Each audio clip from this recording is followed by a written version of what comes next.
Oke, baik, bismillahirrahmanirrahim. Assalamualaikum warahmatullahi wabarakatuh. Selamat sore, karena saat ini saya melakukan recording-nya di sore hari, dan selamat pagi, siang, serta malam bagi teman-teman adik-adik mahasiswa yang menyimaknya di waktu selain sore hari. Baik, karena pertemuan terakhir bertepatan dengan hari libur dan juga hari raya Idul Adha, jadi kita tidak bisa melakukan ini di dalam kelas, sehingga saya membuat rekaman ini untuk semua kelas yang saya ajar, baik itu dari kelas manajemen investasi, behavioral finance, ekonomi moneter Islam, dan juga perbankan syariah. Saya jadikan satu, beserta nanti di akhir lateral thinking ini yang akan disampaikan kisi-kisi ujian. Namun yang pertama ini kita akan lakukan lateral thinking satu, yaitu mengenai knowledge, health, and time. Oke, sebelum kita mulai, silahkan berdoa sesuai dengan keyakinan masing-masing. Adapun di dalam kesempatan kali ini saya akan memimpinnya dengan tata cara Islam secara singkat saja. Allahumma anfa'na bima 'allamtana wa 'allimna ma yanfa'una warzuqna uluman tanfa'una fid din wa dunya wal akhirah. Rabbi zidni ilman, Rabbi zidni fahaman.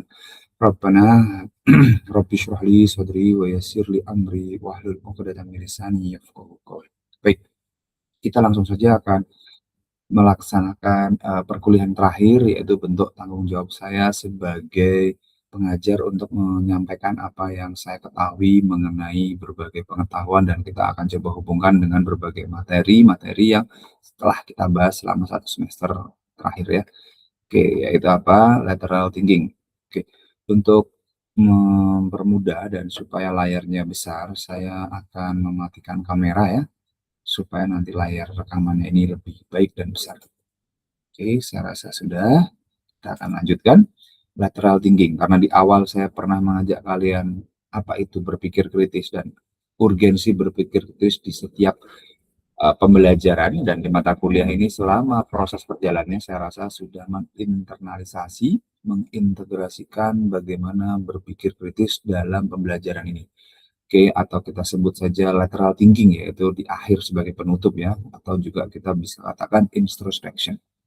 Oke, ada sebuah pernyataan ya dari Good News from Indonesia, 10 skill menurut Good News from Indonesia, di mana channel ini menyampaikan berita-berita positif, berita-berita yang bagus gitu ya, yang baik untuk diikuti, karena ketika kita mengikuti sesuatu yang baik, maka kita akan menjadi baik, dan ketika kita menyukai hal-hal buruk, maka kita akan menjadi buruk kan gitu. Jadi ada 10 skill menurut Good News. Apa saja itu?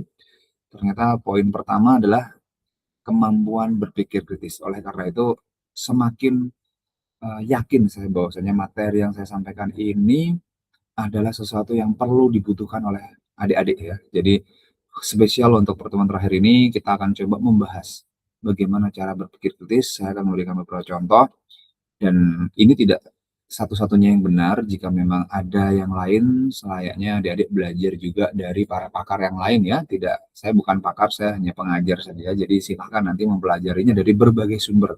Semakin beragam pengetahuannya, semakin baik gitu ya. Yang penting tidak sampai menyesatkan. Kemudian ada sisanya silahkan dibaca sendiri-sendiri, namun yang saya tekankan adalah adanya kesamaan antara apa yang disampaikan oleh Good News dan apa yang saya yakini itu. Oke, kemudian kita lanjut saja, semoga cepat ya. Pertama, nah, di dalam proses pembelajaran ada beberapa argumen, ada beberapa diskusi. Saya tidak hafal ya kelas mana saja yang terjadi, karena ini untuk beberapa kelas yang saya ajar.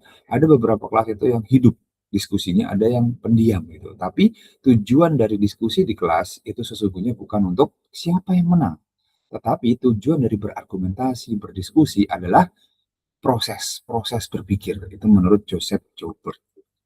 Kemudian berikutnya lagi, ini beberapa daftar isi ya. Saya rasa daftar isi kita untuk lateral thinking itu tentang pandangan kita, apakah sudah benar, pengetahuan itu seperti apa, sehat, happiness, and humanity. Kita coba cek apakah apa yang kita pelajari selama ini berhubungan dengan mata kuliah yang kita pelajari, khususnya dengan mata kuliah saya itu sudah menyangkut hal-hal itu. Oke, ketika masih ingat di benak kita, peristiwa COVID-19, di mana banyak orang melihat ya sudut pandang lain, karena orang mengira ketika COVID itu semuanya benar-benar krisis, semuanya tidak ada yang baik. Tapi ternyata dari sudut pandang lain, dengan adanya corona justru itu memberi apa ya, kesempatan untuk bumi kita itu bernafas, memberi kesempatan bumi kita itu untuk, reboisasi bukan, revitalisasi, menghidupkan kembali gitu. Kalau ibaratnya anak gunung, barangkali di sini ada yang pergi ke gunung, kadang-kadang jalur ke pendakian itu ditutup. Dengan alasan apa? Maintenance gitu, perawatan, revitalisasi, menghidupkan kembali, melakukan peremajaan, melakukan perawatan jalurnya supaya kembali hijau, supaya yang longsor diperbaiki, supaya jalur yang membahayakan itu diperbaiki dan lain sebagainya. Jadi terkadang ada hal yang perlu kita lihat dari sudut pandang yang berbeda, seperti halnya ini coronavirus. Kemudian kita lanjut lagi di situ. Nah, ini contoh nyatanya ya, bagaimana gambaran tadi dalam potret aslinya itu ternyata Los Angeles seperti ini. Ketika ada corona dia bersih. Kenapa? Aktivitas perekonomian, aktivitas membakar emisi karbon itu berkurang. Gitu. Kemudian Indonesia dan juga ada kemarin saya baru bepergian ya mudik ke salah satu provinsi di Indonesia itu mengatakan di sini langitnya masih biru, tapi ketika kami ke Jakarta itu kami kaget, kenapa kok mendung terus? Enggak, Bu, tidak gitu. Memang menurut yang tinggal di Jakarta memang sehari-hari seperti inilah Jakarta dan kita bisa lihat ya ketika sebelum corona atau saat ini juga Jakarta seperti itu ya, tidak lebih apa ya? Saya rasa lebih baik dibanding kota lain. Oke, kita lanjut. Nah, ini salah satu kenapa kita belajar ekonomi perlu berpikir kritis. Karena apa? Menurut riset di Amerika Serikat sana, yang mana riset ini dilakukan oleh mereka yang ada di Harvard University, kalau kita sebut kata Harvard, otomatis otak kita akan mengatakan itu adalah top university in the world. Jadi, masa iya diragukan kan gitu. Nah, dari situlah saya mulai menyadari ternyata mempelajari ekonomi menurut riset tersebut justru membuat orang-orang menjadi mengerikan. Bukannya saya menolak hasil riset itu, tapi saya berpikir kembali, apa iya gitu, apa iya yang saya ajarkan mengenai ekonomi itu justru membuat orang mengerikan? Apa kita mempelajari hal yang sama dengan apa yang dipelajari di Amerika? Barangkali iya. Oke, tapi di sini saya mencoba membuat treatment supaya ketika kita belajar ekonomi tidak mengikuti apa yang dipelajari, apa yang diprediksi, apa yang menjadi temuan di Amerika Serikat. Oke, contohnya saja. Di sini ada statement, ini salah satu film ya, yang diadaptasi dari kisah nyata, di mana ternyata di dalam perusahaan, di dalam kemewahan sebuah merek tas, biasanya tas perempuan ya, Gucci, yang tahu itu, kalau tidak tahu silahkan nanti di browsing, di googling, dicari itu, tanyakan kepada AI-nya masing-masing, apa itu Gucci? Ternyata Gucci ini ada konflik internal, di mana demi mencapai keinginan ekonomi, di mana motifnya ekonomi menguasai perusahaan, ada pembunuhan, ada kriminalitas yang terjadi di dalamnya. Dan itulah saya tidak ingin ketika kita belajar ekonomi menjadikan kita makin greedy, makin buas, makin tidak mengenal moral dan etika. Di situ juga ada statement yang mengerikan ya dari seorang Patrizia Reggiani. Itu linknya bisa nanti diklik sumber beritanya dan juga bisa ditonton sendiri filmnya bagaimana kisahnya. Saya juga belum melihat ya karena belum menemukan linknya yang menyediakan film tersebut.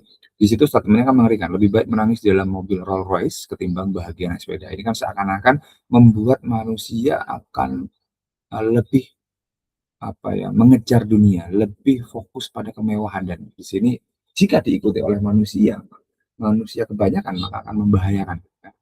Kemudian kita lihat, saya rasa menurut saya pribadi, saya tidak setuju dengan statement ini meskipun itu dikeluarkan oleh The Economist. Corruption is getting worse in many poor countries.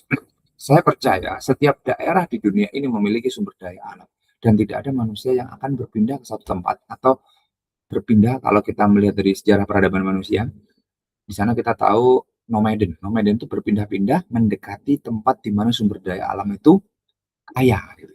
Lah, kita di zaman sekarang, ketika kita melihat atau meyakini hal tersebut, tidak mungkin nenek moyang kita, tidak mungkin orang-orang itu berpindah dari tempat yang kurang sumber makanan ke tempat yang lebih sedikit makanan. Pasti mereka akan berpindah atau bermigrasi ke tempat di mana sumber daya alamnya itu kaya.